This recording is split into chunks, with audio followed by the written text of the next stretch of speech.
Welcome to That's So Intimate, a podcast where we explore living well through deep, curious conversations. I'm Sarah, guide at Rad Intimacy, inviting you to remember your sacred self. I'm Bryan, a guide at Sadhana Yoga School, where we share wisdom for life. Let's get intimate. Hey there. Today we're talking about passion. I want to start with a quote from Khalil Gibran. Your reason and your passion are the rudder and sails of your seafaring soul. And we could define passion in many ways, but here are a few examples. A strong and barely controllable emotion, an intense desire or enthusiasm for something. A strong and barely containable feeling of enthusiasm and devotion. Yeah. So what's interesting, though, is that is our current definition of the word passion, but it came from the Latin passio, which meant suffering or enduring. And it evolved over time to mean this like intense, fiery emotion of passion. So it started out meaning suffering. Right. Do you think that's due to that feeling of deep longing when you can't satisfy what you desire or what you're passionate about? Like I think of like unrequited love or something like that, right? Like I wonder if that's the suffering or if it really just completely changed meaning. No, I think that makes sense to me. I mean, I don't really know how it changed, but that feeling of uncertainty or fear that it won't happen, that suffering of wanting something.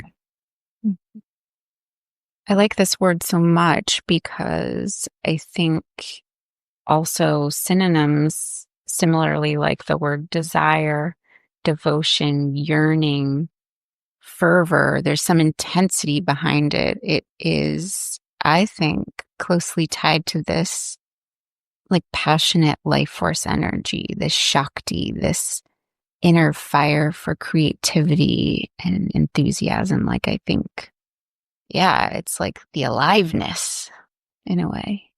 Yeah, from that perspective, I think passion is a very feminine energy of creation. It's like the feminine energy of movement or flow emotion, intensity, love, desire. Passion is like very much related to that feminine energy of creation. Yeah, heavily tied, I would say, to our sacral chakra, right? That, located in your lower pelvis, it's this like energy center for creativity, sensuality, desire. And when it's in balance, it can be vitality and erotic energy, joy, and like so much more. I think what's interesting about the word passion and with this sacral chakra energy is when it's imbalanced, it can look like either like an obsessive type of like an addiction, something that's uncontrollable and so distracting to our lives that it can become maybe harmful, or it's apathy. And I think when we get into these situations where we become obsessive over something or we become apathetic, like that happens so much in our lives, in our romantic relationships and with life in general, I guess I would say, right? Like that it seems super important to find a healthful balance in this chakra center and a healthy relationship with passion in general. Like not be afraid of it, but not let it take over. How would it take over? If it makes you unable to do your daily tasks, if you become so obsessed that you're, maybe unable to care for the people you normally care for, love the people you love, maybe go to work or do the necessary tasks you need to do. I think that's true for anything. That would be like an addiction framework, right? Like, yeah, what addiction could be one word. I'm thinking like a one pointed focus. Like when we're like in that passionate beingness, there's almost like nothing else matters except for this. Yeah. Like So then there's a forgetting of other things, maybe practical things.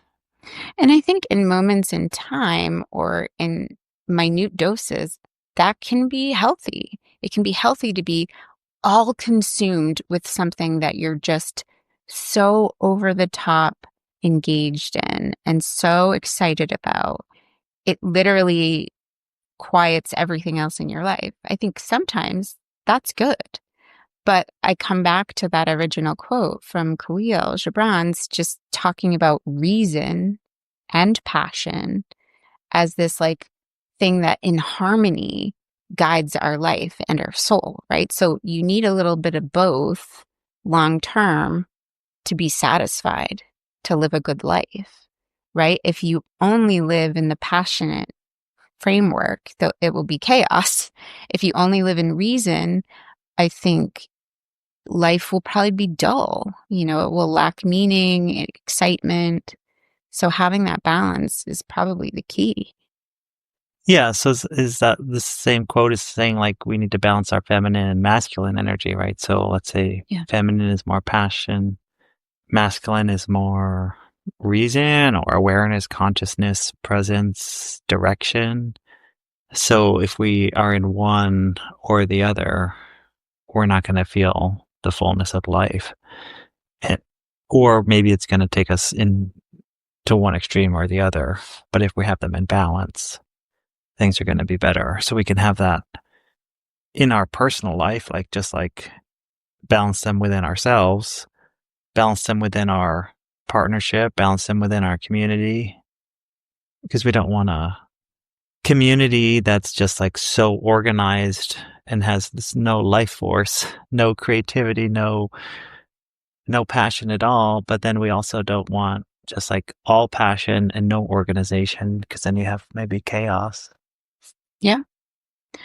I guess I would say we live in our Western, culture. We live in a world where largely we have trouble with that balance, right? We're either like obsessed with logic and reason and like defending something, having proof of something, staying on track, like having life be really linear and, maybe being really focused and determined.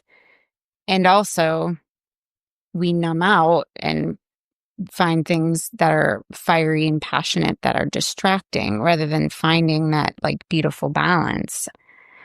I came up with talking about this word passion because I've been listening to a really beautiful audiobook by Brianna Weist called 101 Essays That Will Change the Way You Think.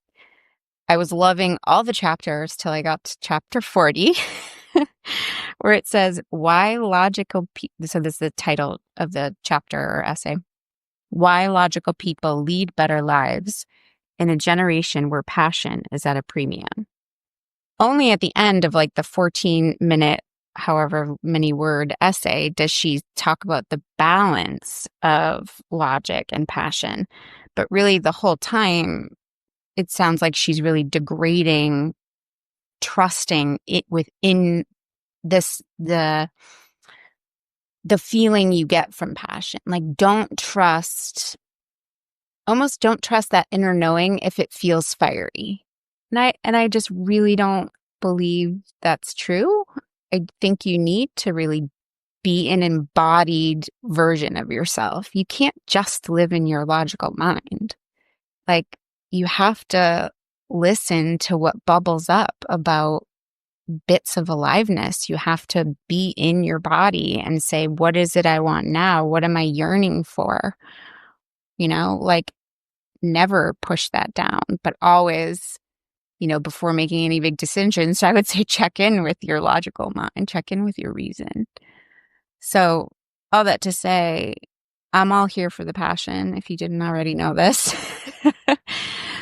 But yeah, it's wise to ask questions and be curious about, is this just a wild, untethered, passionate response? Or is this something that's right for me and is in balance? So in that chapter, she's what is she saying? She's saying, like from the title, it sounds like she's saying the generation now is doesn't have much passion. So people who are more logical are doing better in it. But is she saying that's a good thing, or is it a cautionary tale? Bryan is probably, it seems, having this concept of passion as being reckless, hysterical, highly destructive, and therefore discounting it as a valuable input, thinking that somehow you can talk your way out of emotions and the like. It feels like, if I were guessing, that it comes from a place of fear of really deep, passionate emotion that she may have, and feels that she can't trust it. Therefore, it seems safer to live in logic. Yeah, my sense she also has a limited or a narrower definition of passion Mm-hmm. too, and that it's only the emotional aspect and it doesn't allow for any action. Because that was one of her big criticisms, I think, is like it's just thinking about things or just feeling things and never doing. But my sense is you can have action and passion. Yeah, but she's thinking that if there is action, it's reckless.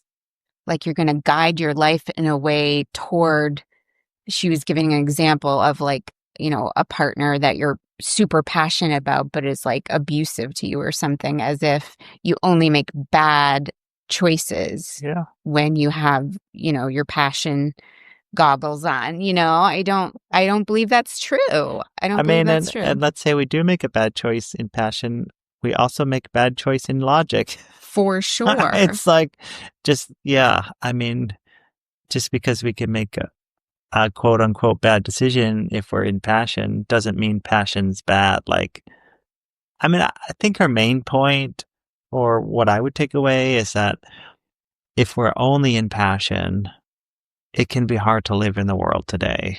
And if we also have some logic in her terms, then it can balance things out. That makes sense. But to discredit passion entirely and say we shouldn't have passion, I think you could write a similar article that says if you're only in logic and have no passion, you need to balance your logic out with passion. I think that would be a terrible, sad way to live, honestly. If you think about, again, passion being associated with the sacral chakra, this is your creative center, joy, erotic energy, like pleasure, emotion. These are like these fluid, feminine, aliveness,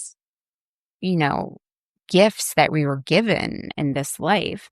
I think instead of pushing passion away, discrediting it, or trying to control it, the interesting invitation would be to listen to what that passion's trying to tell you.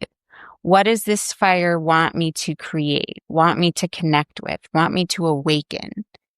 And that's a way to weave in some logic. Maybe it's not logic, maybe it's curiosity, right? Instead of just acting on passion and a whim, which sometimes is fine, but it's interesting to go, oh, why is it that I deeply desire this thing or this person? Is it a destructive thing where I'm trying to fill a hole, a void in my life? Or is it actually because we're deeply aligned and I might be in love with this person, or, I don't know.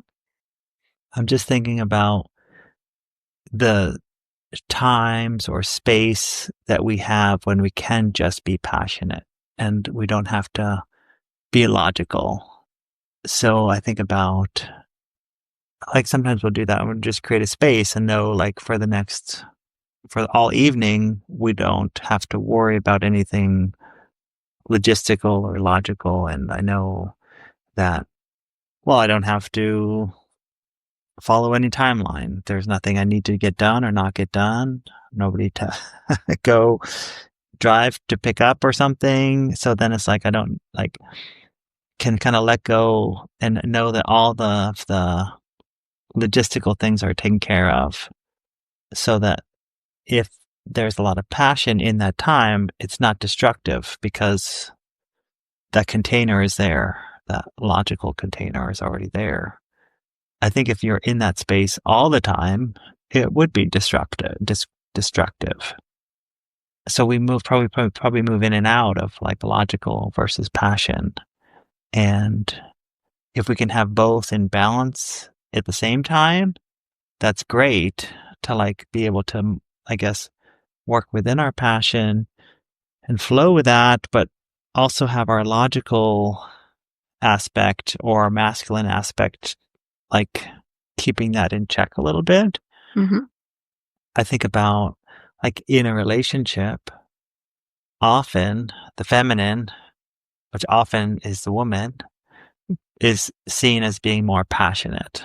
That can come out as being they get an intuition of something that they want to do or plans for the weekend. And it's just like this big kind of like strong energy of pushing everything in that direction, right? Mm. And then the masculine energy needs to create this framework.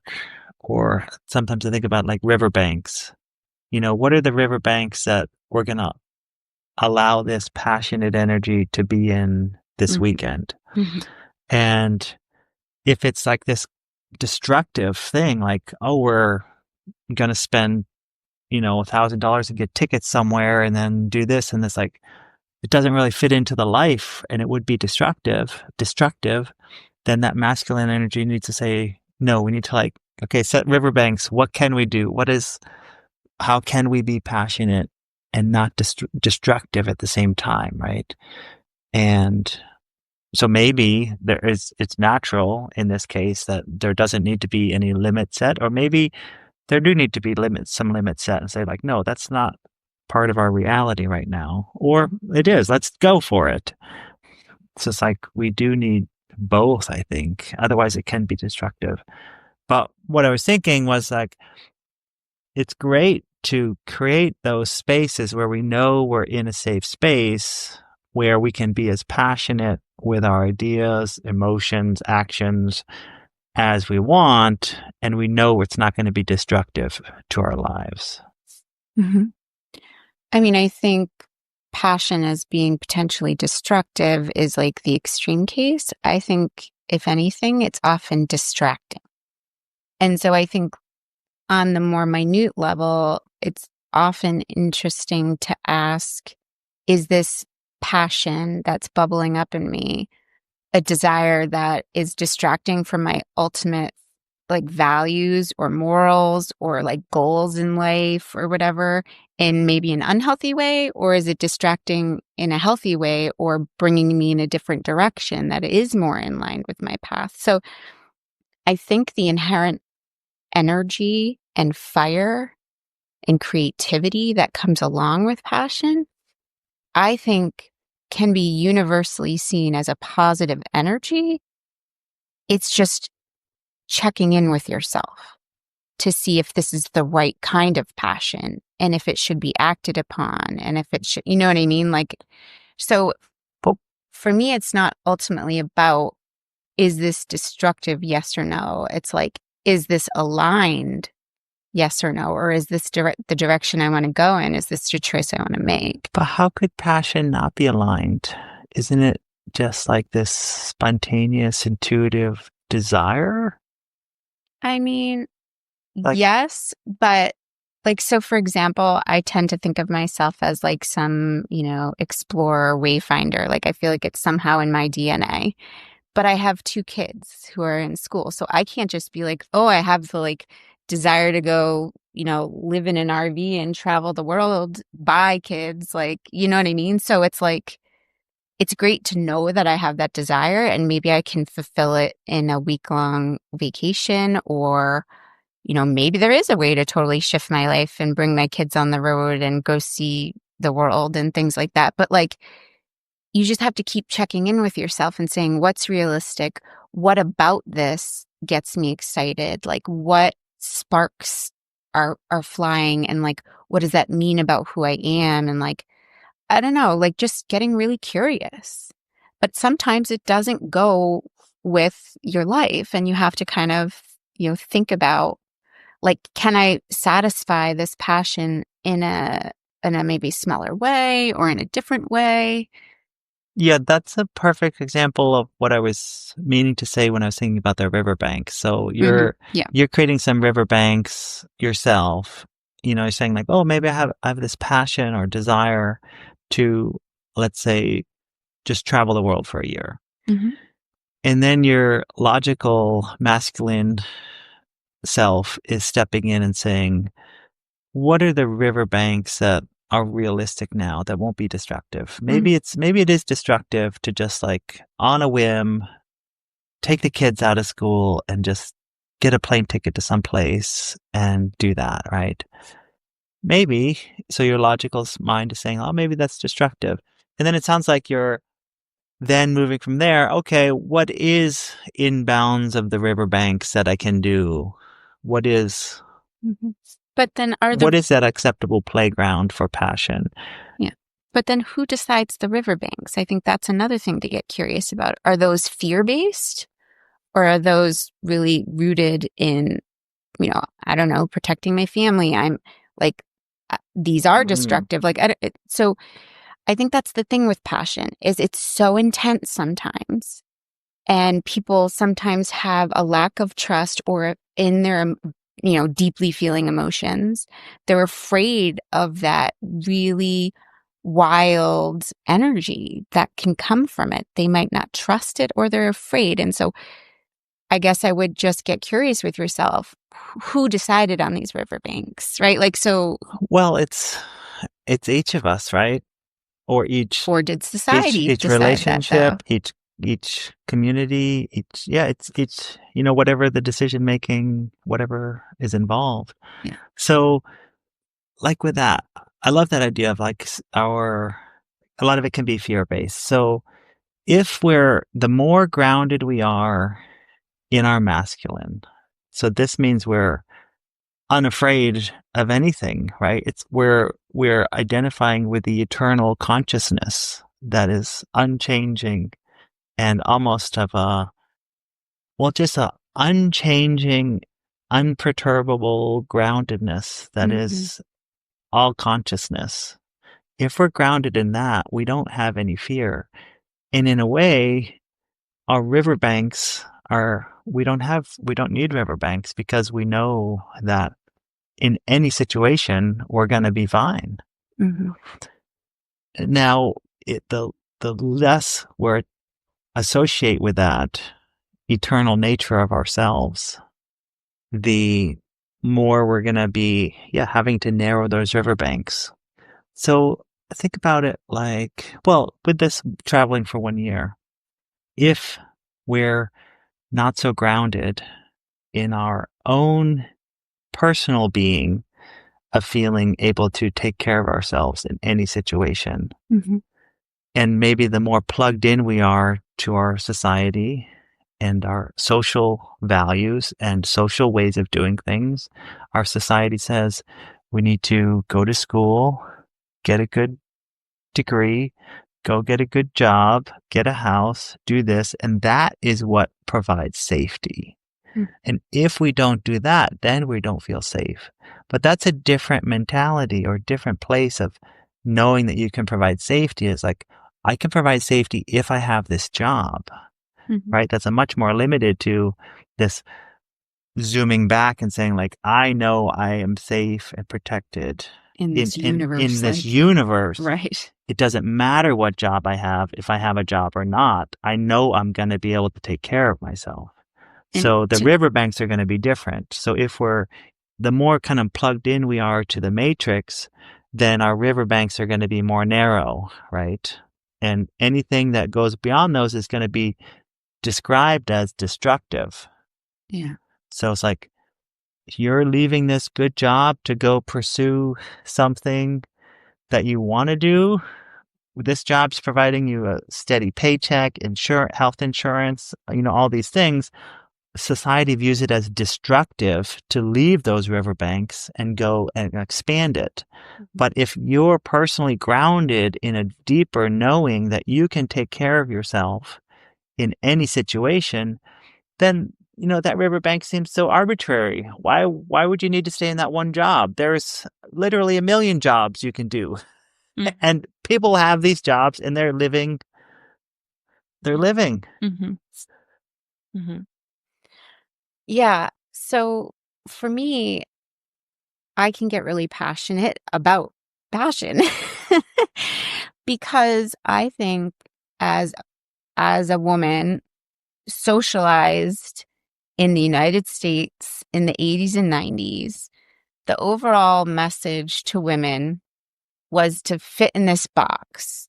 I think I said this before when we talked about politeness. It's sort of like, shut up, look pretty, and by all means, always look sexy, but don't dare be a slut, right? Like, so it's like this really confusing, narrow lane, speaking of riverbanks, of what it means to be a woman to be desired, but not taking it, being so afraid of embracing our sexuality because of the shame put upon us about pregnancy, about being a slut, about, listening to our real desires, our eros, our passion, and not denying that of ourselves. So when I hear people say, oh, choose logic, not passion, I have found such an awakening in like my embodied sense of self and my trust in myself and my emotions and in my believing in the wisdom of my body and what my desire and passion is trying to tell me, that now that I have this like different relationship with my sexuality and with my body and with my passion, I wish more people had this, like, because it is a gift. And I am highly suspicious if anyone tells me that passion isn't a gift. Yeah. And in general, since passion tends to be, I associate it more with the feminine, in general, women who often associate more with the feminine tend to associate more with passion, right? So I do view it as a gift, like having women that in my life being able to provide that passion and that like direction and that emotion and that intuitive knowing. I do view that as a gift. Like I'm trying to tap into that more in myself, but I don't know. Maybe I'm a bit old school in thinking that women are more feminine and men are more masculine. And that's one great thing about being in relationship with somebody who's kind of a polar opposite to me and is more feminine, assuming I'm masculine, is that I can be a part of that passionate, intuitive energy. And then I think about, so like, if we're in a relationship, then one partner can kind of be more passionate and the other partner can be more grounded, right? And it doesn't always have to be the same way, right? It's like one day let's say one day you planned the meal, right? Or the evening.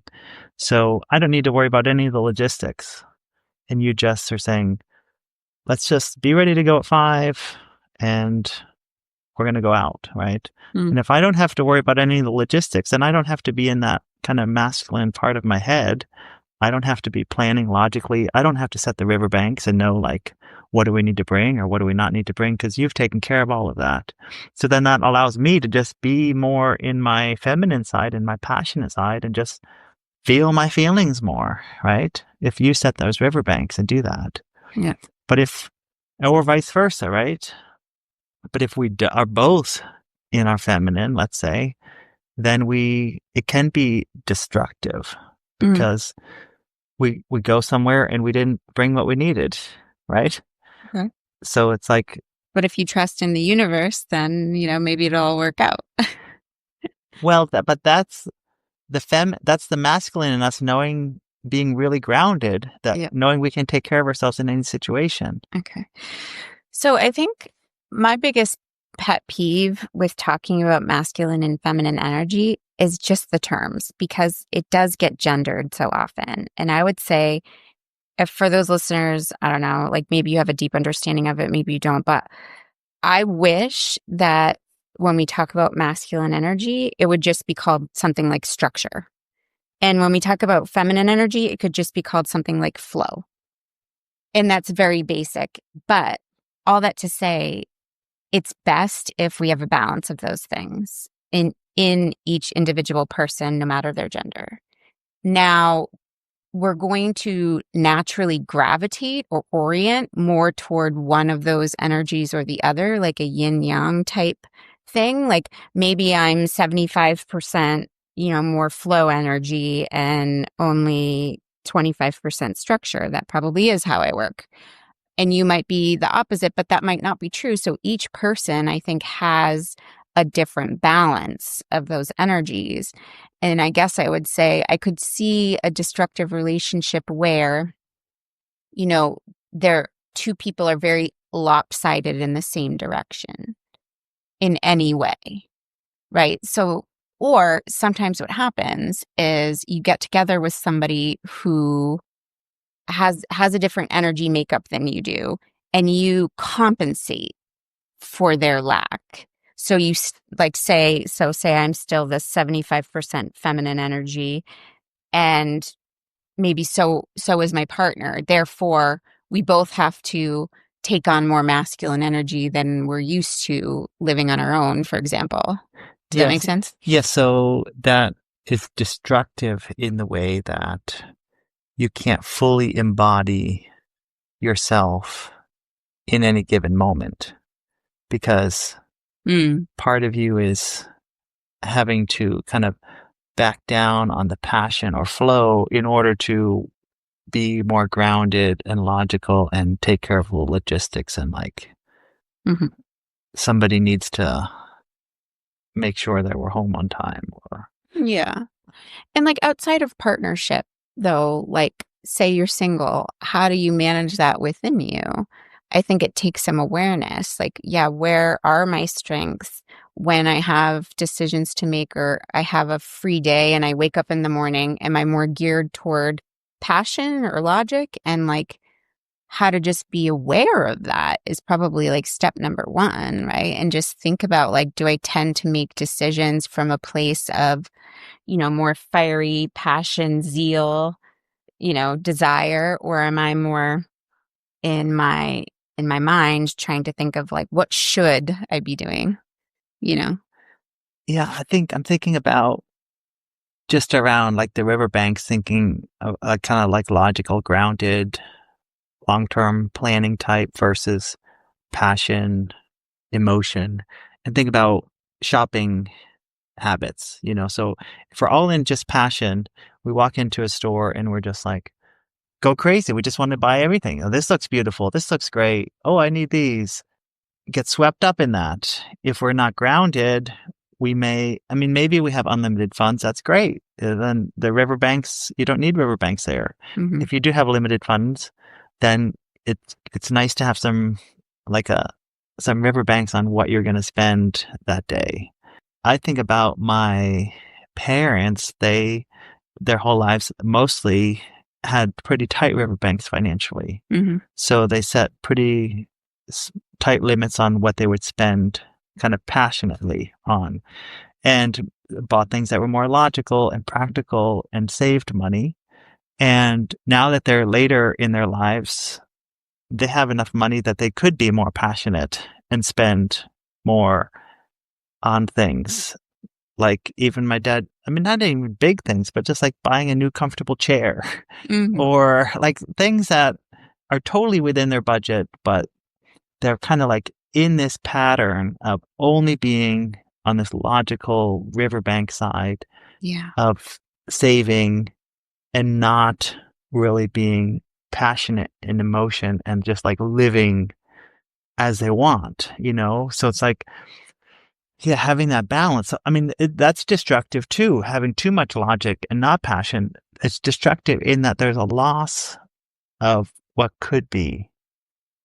It's interesting to think about the lessons that passion can teach you, right? I think about, certainly if you can make destructive decisions from passion, but also I think it's paradoxical. It can be the very thing that enriches our lives that elevates our experience is life-giving in a way and could bring us in closer relationship to the divine. It's like could be this beautiful energy, but it can also be this intense fire that burns us to the ground if sort of like left unchecked. And maybe we all have experiences where we just fully gave into passion and it had some detrimental side effects, whether that was in a romantic relationship or we, just jumped into something without having, thought about it for a moment and followed something that was a deep desire within us, but it didn't really work out, right? So it's like, it's both. And I think holding that paradox is really important with passion. Yeah, I mean, I don't even see it as a paradox. I just think it's like it needs to be, yeah, a little bit in balance and play. Like, yeah, it can be destructive to be too passionate and we say like make a rash decision. Mm-hmm. But I think it's also equally destructive to never experience passion and never pursue. I think it's a travesty of a life. That's just as destructive, right? Oh, yeah. So it can be destructive either way. I think living passionately is a lens that we could all get on board with. It doesn't mean you make rash decisions out of passion only. It means you live life with fervor, with energy, with excitement, with curiosity, right? It's that sacral center. It's opening up that energy center of creativity and vitality. And so live life passionately would be like the greatest path, I think. Yeah, passion kind of has embedded in it this idea of, I don't know the words, but it's like this really good, it feels good to be in passion. Yeah. There's lots of good chemicals going on. I think it's a lot of the same sort of like erotic energy or love energy, sexual energy, right? Like that charges us up. Mm-hmm. And then I want to ask people, do you trust your body? Have you done the work with your sexuality so that feels exciting to you rather than scary to you? And I think it's about doing shame work. It's about appreciating and maybe even eventually loving your body, right? So it's like being able to weave the feelings of passion into all aspects of your life and try to use it as positive information, as vitality rather than feeling afraid. Yeah, I feel a little transition to like maybe more sexual passion or physical passion in the conversation. And so we can maybe talk about that a little bit. And I think we can use kind of the same framework of, let's say, passion on one side, where this river is just can flow everywhere and eventually cover the entire earth. Mm-hmm. And then on the kind of other side of the coin, we have these river banks, and we're going to kind of set it up so that we're in a safe place and we're held. And I think the more grounded and safe we feel with being able to take care of ourselves and protect ourselves, or that we are protected, the more we can let the riverbanks flow, spread. And so this is going to come like in each one of us in different ways, right? By what we're taught by society, what is, I guess, acceptable desires or Yeah. or not, right? Some desires may feel unsafe to share, even to share. Yeah. And then we also have our own individual experiences that we've had that give us a sense of what's safe or not safe, what are kind of in bounds or out of bounds. But then where we're at today, let's say we're with this other person in this moment, we come with all this baggage that we've learned about what riverbanks do I need to have. And I guess like it's both like accepting those, and the more we can share and communicate with our partner, that the more they can understand, and then the more they can support you in feeling safe, right? So the more grounded, safe, kind of conscious we can feel in that moment, then the more passion we can have. Yeah, I think about it. I'm imagining a lotus and it having some sort of place in which to bloom, right? So it's like there is that, like, has to be some level of safety or security in which to feel safe enough to open, right? I think a lot of passion is, it can be a burning desire, but it's also vulnerable. I think when you share what you're most passionate about or what your deepest sexual desires are, like, that can be a vulnerable place, right? And how beautiful if you can trust deeply enough in yourself to allow that, and with another to explore that. I mean, passion, I just think is such a gift. Like, it's our bodies telling us something valuable, maybe even just about what the next thing we want is, or maybe something even bigger, like our dharma. Hmm. So I see that playing out. So let's say we're talking about even just voicing a desire, And right? acting on it. I'm Right. saying both. Yeah, but even just voicing it Yeah. is vulnerable, right? So let's say we voice a desire and we're met with a very positive, supporting, it feels positive, feels supporting, feels safe for us. Mhm. Then that's like, okay, that was safe. That feels good. Then we are feeling like, oh, I can maybe go another little step and let's start to act on this desire, right? Yeah. Whereas let's say we voice this desire and it's already riverbanks are being put up. Like we need to start putting riverbanks up because it's not met. The response we're getting is not feeling good to us. Which is It's shame, not feeling usually. safe. It's like if you voice your passion and it's not met with open arms, that's usually about shaming. Yeah. And then you kind of like clam up Yeah, it's and you not don't feeling bloom. safe. So we create riverbanks. So it's like, okay, I'm not going to share about that anymore because that's not within the riverbanks. Like I want to feel safe and held. So we need to create our own riverbanks. But if our partner is allowing us to feel open about that and welcoming it and allowing us to, blossom as in your metaphor, then it's like, okay, that's safe. Then it allows us to go a little bit farther. Mhm.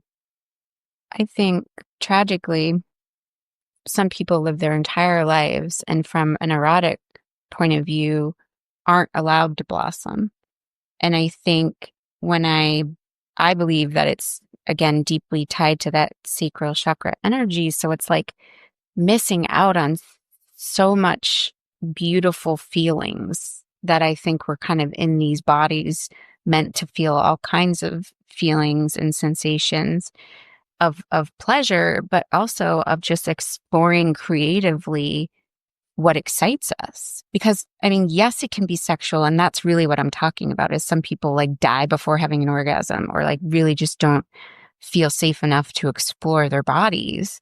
And I think that feels like such a travesty, but it's also sometimes it can be more than that. So like unlocking that sexual center and finding balance in it, I think, is the jumping off point for blooming in so many other different ways in your life too. So it's like a both and. It's like, I think creativity can spur sexuality and sexuality can spur creativity, and there can live in this like beautiful harmony of like possibility, of pleasure, of enjoyment, of life. Yeah, I agree that energy carries with you, whether you're moving one way or the other, right? Whatever direction you're moving, if you're feeling passionate, experiencing passion, that's going to carry into the next hour, into the next day, into the next week. Mm. And on the same note, like, on the opposite, like if our passion's getting shut down Mhm. and we're feeling like it's destructive because we're not being met how we'd like, then we can be that shut down in one area of our life can shut us down in other areas of our life. And I believe that we're built to experience pleasure. So, and you deserve pleasure. I just want that to be really clear that, pleasure is not the same as passion, but I just, it's your like birthright to feel good. And part of that is sometimes exploring what is it that sparks a desire for me? Like what am I passionate about? And sometimes it's even what am I curious about? Yes, I'm thinking now, this has been a big journey, me in my life, trying to figure out what am I really passionate about or what's my kind of life work or dharma. And then as I reflect, so many people in the yoga teacher training programs, this is really what the main thing that I teach is, what do you want? Mm-hmm. Let's get in touch with what you want as an individual. That's free from what your parents want for you, or what your partner wants for you, or what your boss wants for you, or what the media wants for you. Mm-hmm. What do you want?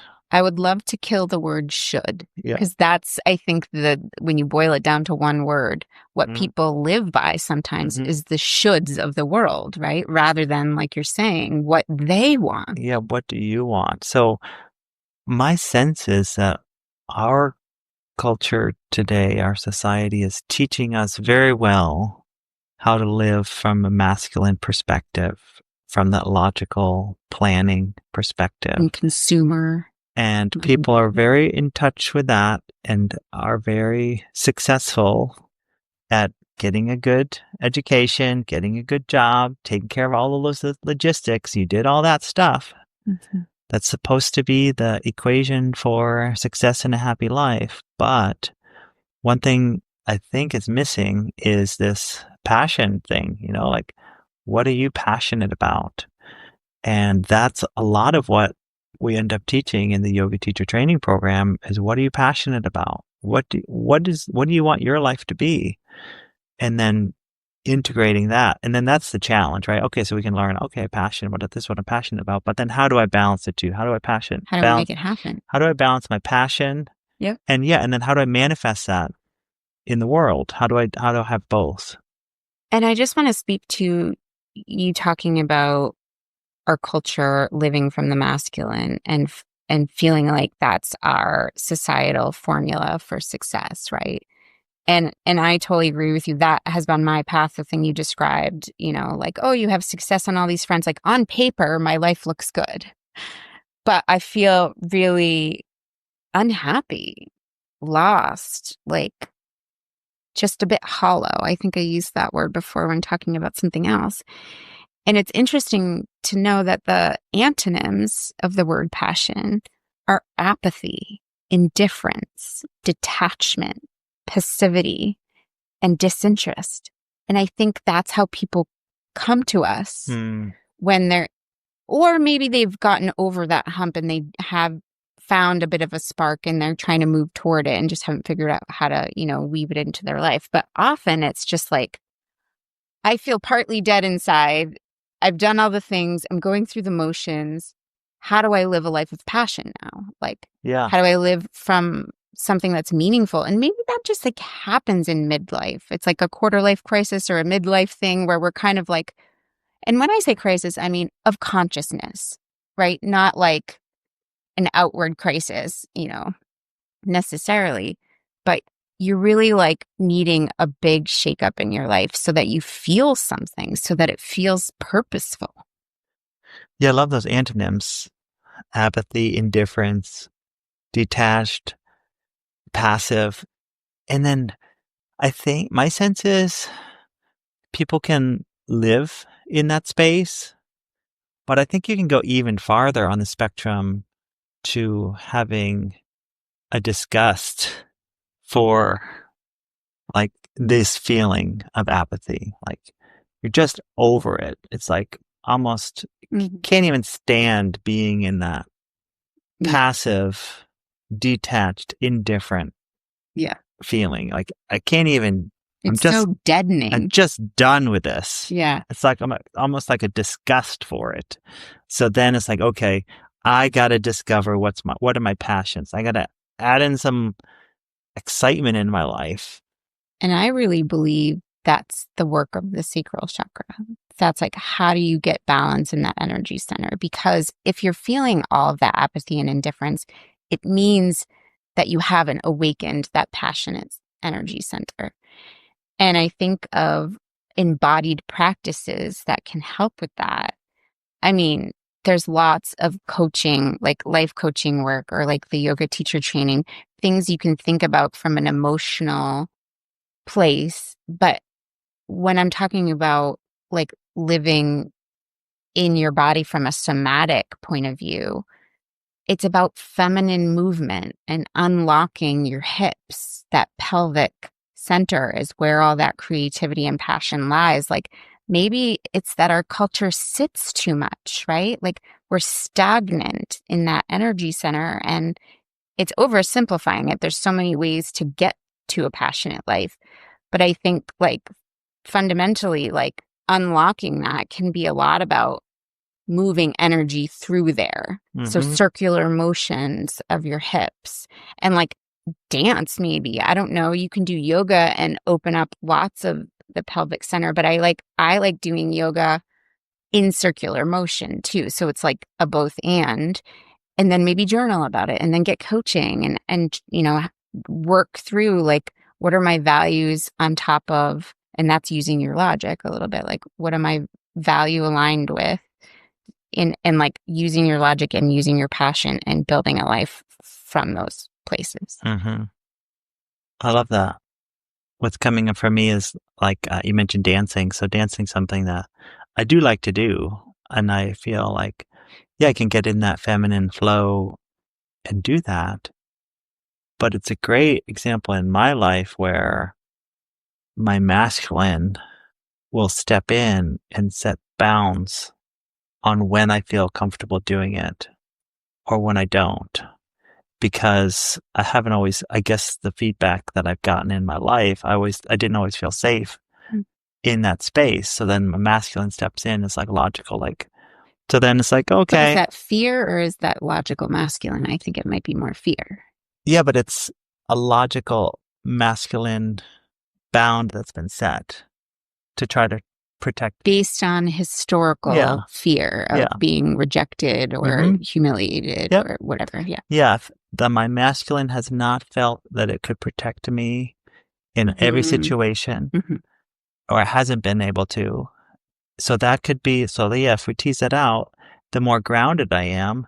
And then, like, sometimes those bounds, those riverbanks are totally broken open. And those are the times when I feel just so grounded that you just don't care. Like, it's like, it doesn't matter what other people think. Like, I don't care. Like, I'm just so grounded in myself in, I don't know, universal connection that I don't care beings what other people think. So then it's like, then my riverbanks can spill open all they want. But if I'm not feeling that and I'm more in my ego, and then it's like, okay, then I have these riverbanks set and like, okay, I'm only going to dance in this situation or in this way or to this degree. So if I'm in that kind of ego based, so yeah, you're saying maybe fear based, but I would associate it more with the ego when we're more in the ego as opposed to in our divine masculine, then we see limitations. But to your point, yeah, if we're going to be moving our hips and dancing and moving around, that's going to be moving energy in our body. And that's going to reverberate in every aspect of our life, right? We're going to think differently if we're moving and dancing. We're going to feel differently. We're going to start to notice like, oh, this feels good when I do this. Oh, my toe hurts or whatever. Like I'm feeling, we're going to start to feel more. Yeah. Yeah. Our bodies are so wise. I think we're in this modern society where we're constantly getting a barrage of fear-based messaging, whether it's, that you're too fat and you should be thinner, like, trying to get you to buy something or shame you, or it's, war and devastation and, famine and the awful things that are happening.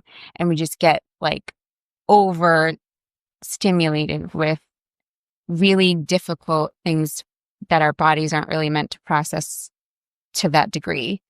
And it makes sense that we would sort of like clam up this like beautiful, creative center in our bodies, right? That like it feels too unsafe in this chaos to feel passionately, to live passionately, to feel sexual, to follow our desires, to do something just solely based on that it feels good. And I hear you. And the way I manage it is knowing how much I benefit from living a passionate life, that I must turn down the volume of and or be more mindful of the types of messages and the external noise and energy that I allow in.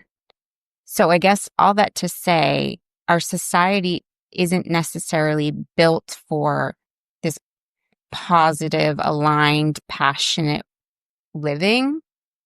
If we're a consumerist, capitalistic society, it wants to make you afraid so that you'll buy certain things out of fear or from a space of I need it for safety, rather than being open and even not needing the riverbanks. And what would life look like if I just trusted in myself, trusted in my partnership, trusted in my community, in my universe, and felt safe enough to bloom and live with passion. I'm just thinking I'm probably a bit over my head in this thought, but thinking about patriarchal society in general has a fear of passion. If we're associating passion very much with feminine energy and power.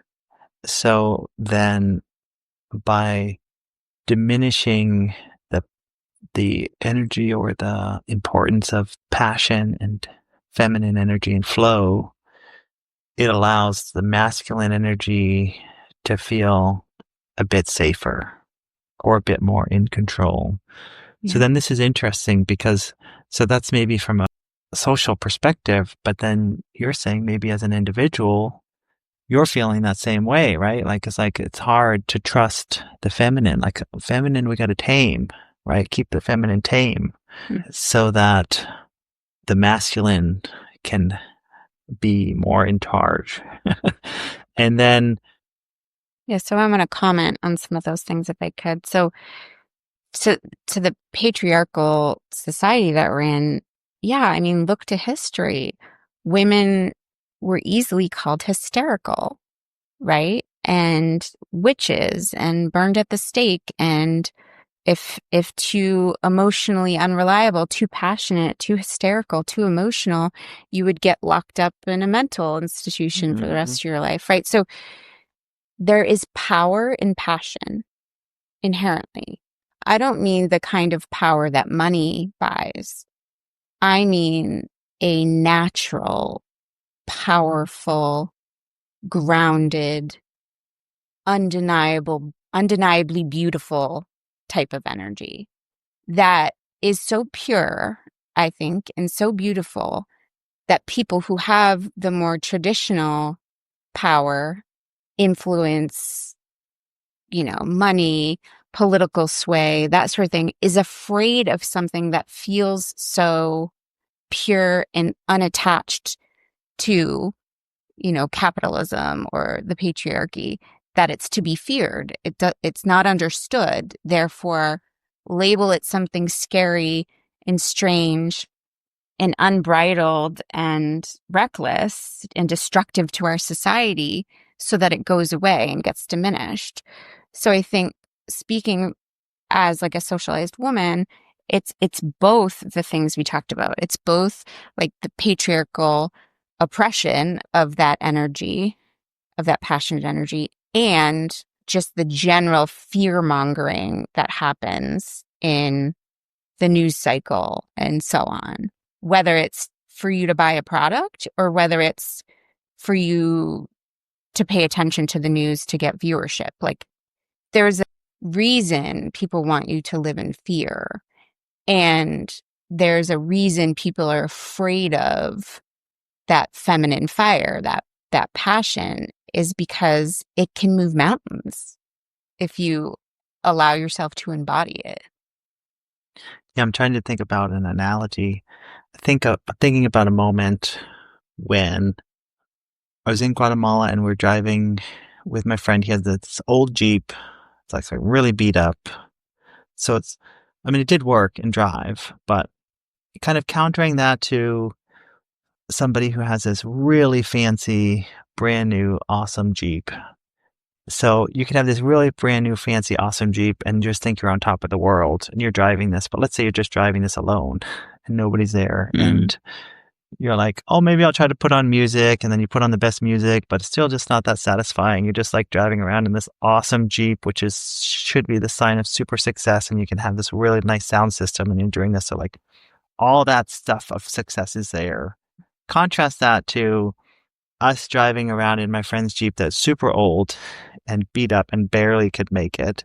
But we just packed that thing with like 5 or 6 adults inside. We literally put like 5 kids on top. Some of us are holding back onto the bumper in the back. And we have like 12 people in this small little Jeep. And we're just having this most fun, awesome time. The sound system doesn't even work. So he has this like Bluetooth speaker. And we're just driving like two miles down the road on this dusty road. And it's just full of passion. The kids are on top, just holding on, having so much fun. The adults are in there just talking. So it's just full of passion. It's like there's a quality there that the person who's driving this fancy Jeep is like alone. It's like alone. Like they have everything, but you can't compete with passion. Yeah. We all want that feeling of like just being in it. We just can't compete with that. There's something there, and money can't buy it. Nothing logical can do it. There's something about just being able to just be in it. It's so electric. Yeah, that's a really good example. There's something undeniable when you see someone actively living in their passion in like a really balanced, beautiful way. It's like you would witness this Jeep you're talking about overloaded with joy and exuberance. It's undeniable. It's undeniable. You can't not put a smile on your face when you see them. If you're in it with everybody, if you're in the Jeep and lucky enough to be a part of it, you would feel that energy. It's an undeniable energy. And you're right. It can't be competed with fancy things.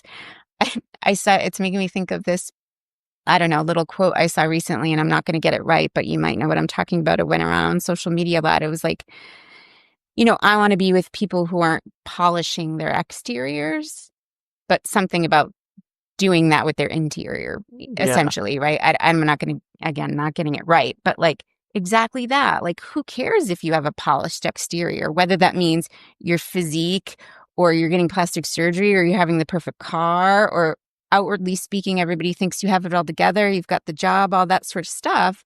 We talked about that. If you're lucky enough to attain that, you realize how hollow it is. Whereas passion is so full of light and so full of heartwarming energy. It's like, how could you not want that in your life?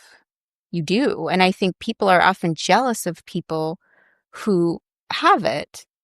Not, they want it for them. Not that they don't want it for that person, but they want it for themselves too, right? Like, I want what she's having. Mm-hmm. Oh, yeah, for sure. Remember that movie? Right? You can't compete with that. Yeah. You just...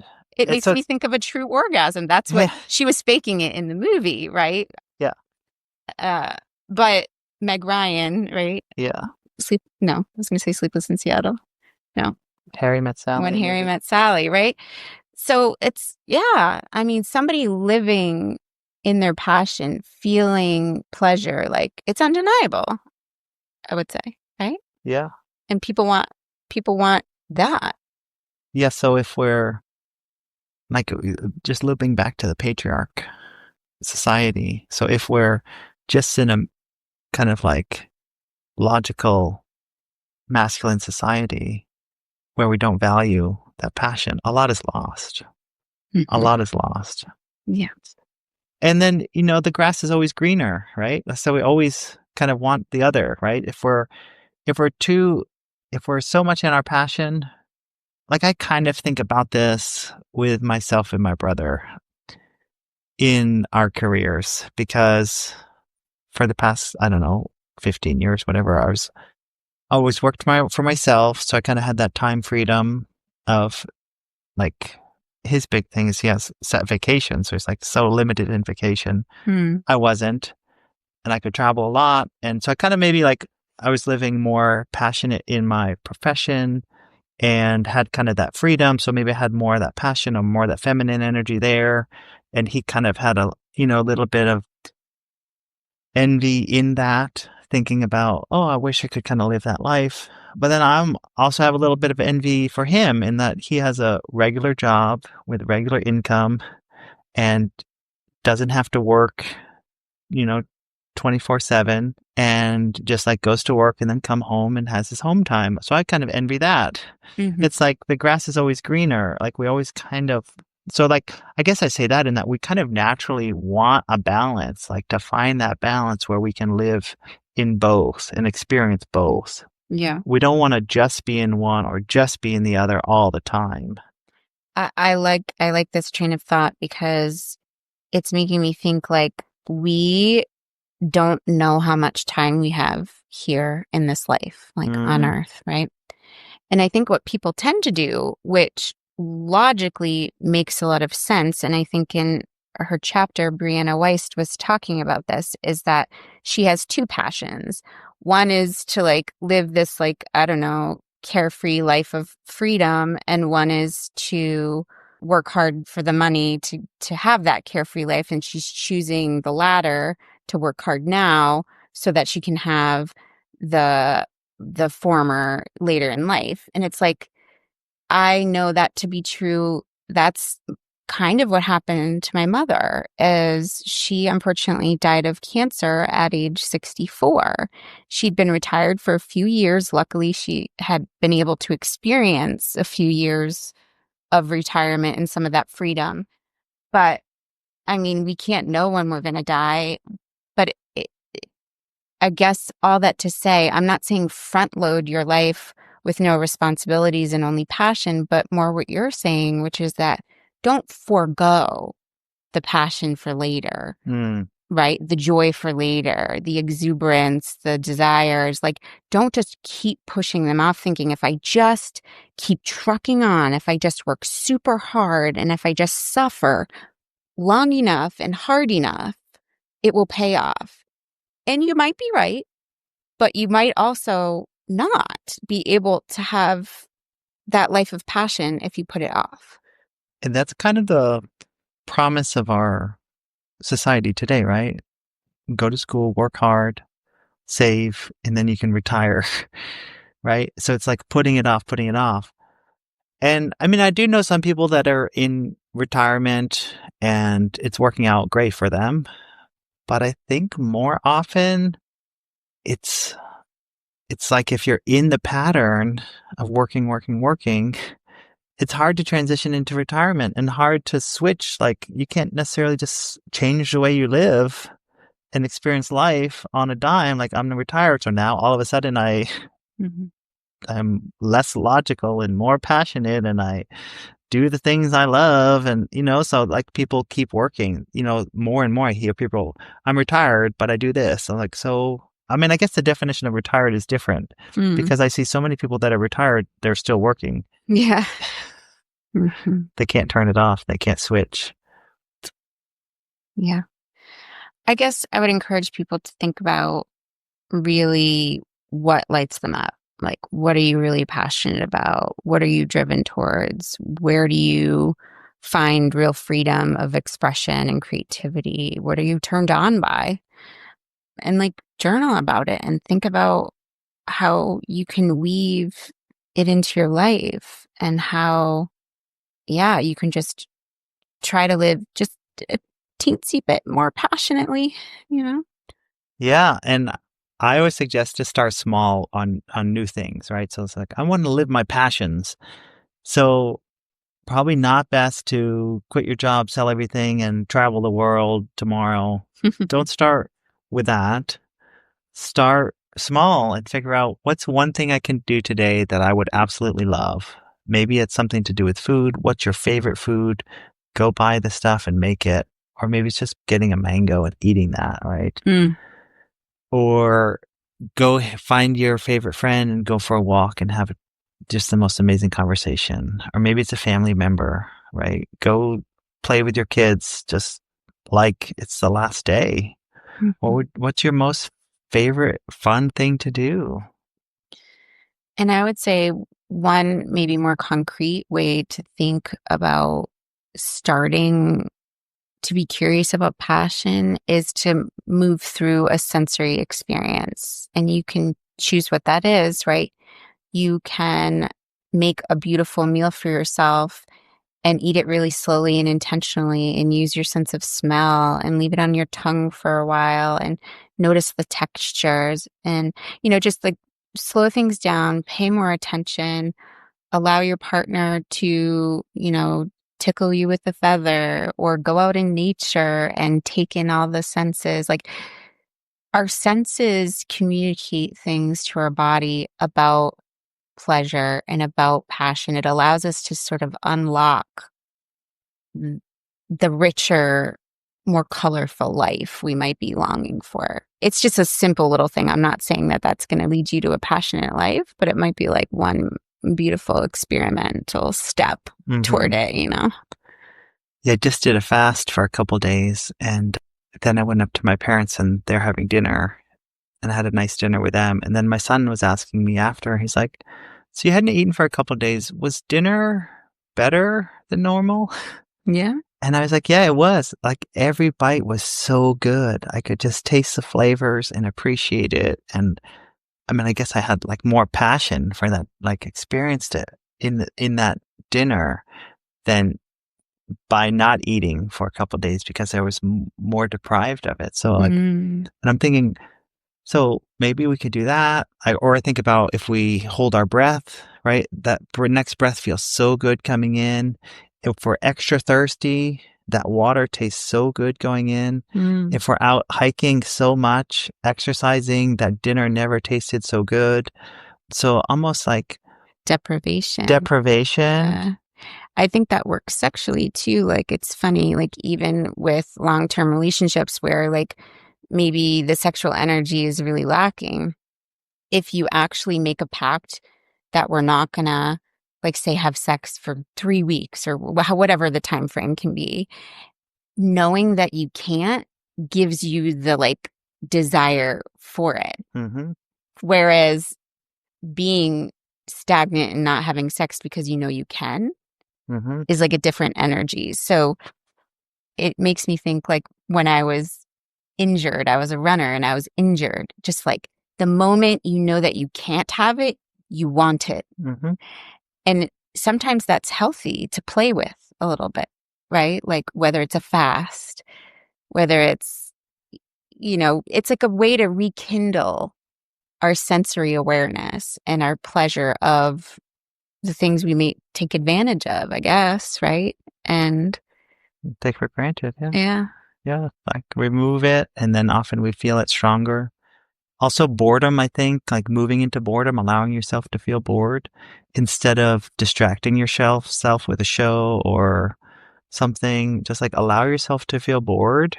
boredom is the gateway to creativity. And then you're going to kind of like naturally move into things that you're more passionate about. And so this could be like, I'm going to just sit outside on my deck for 1 hour, no book, no music, no phone, no anything. I'm just going to sit there and then kind of be in that boredom and then see what I'm passionate about. What bubbles up? So maybe I'm going to start thinking about something. Maybe I'm going to start doing art. Maybe I walk over and look at the leaves or it's like, but just allowing some space for you to be undistracted. So I guess I'm saying is like boredom can kind of be a deprivation, depriving yourself of something. I deprived myself of food by fasting, then I appreciated it more. We can deprive ourselves from any stimulus, Mm-hmm. distracting stimulus, and then we're going to find maybe what we're passionate about in that moment. Yeah. So wrapping it up, I'm wondering if you would tell me what you're passionate about right now. I'm finding this discussion very passionate, very exciting. Yeah.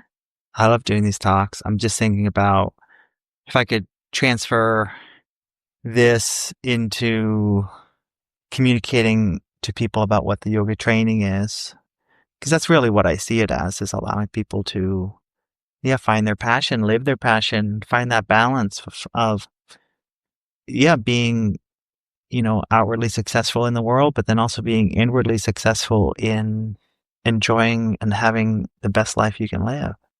Feeling good. I mean, I think passion is a lot about like, I want to feel good. I want to have an enriching experience on this earth, right? Like, Yeah. Yeah, it's about because we're not here to feel miserable, right? Like, and I'm not saying it's only about feeling good. Like you're saying, it's a balance, right? It's like having success and feeling good about it. Yeah. I think it's about feeling. Passion is maybe, for thinking more feminine, more like in the flow, in the world, experiencing all of the ups and downs, feeling all the emotions of the world, right? Mm-hmm. We're fully in it. We feel super happy, excited. We also feel super sad and down, right? We feel all that. That's what it is to be human, right? Yeah. And then if we match that, like, we don't necessarily want to always be on that roller coaster, though. Sometimes we want to feel really grounded and connected, and that we're fully accepted and great. Like, we want to feel both and move in and out of that. Yeah. We were talking about passion as being the sacral chakra energy center, but I also think it can be like a little bit of like your soul speaking to you about what it wants for you, about what's next too. It's a great means of communication within ourselves. Yeah, I think if we listen to our passion, it's going to guide us in good directions. Yeah. Go live life passionately. What are you most passionate about right now? It's always hard for me to say a singular thing. I could probably more easily make you a list. We'll just share one or two things on the list. Yeah. I'm always passionate about being in nature and learning from her. Passionate about creating community with people who, I guess, think the way we do, who want to live a passionate, fulfilled life, right, of purpose. Yeah. Thanks for tuning in to That's So Intimate. If this episode sparked something for you, hit subscribe and share it with someone you care about. We're growing this beautiful community, one conversation at a time. Got a word or topic you want us to explore? Send us an email or find us on Instagram. We love hearing from you. We'll be back next week with more connection, curiosity, and intimate conversation.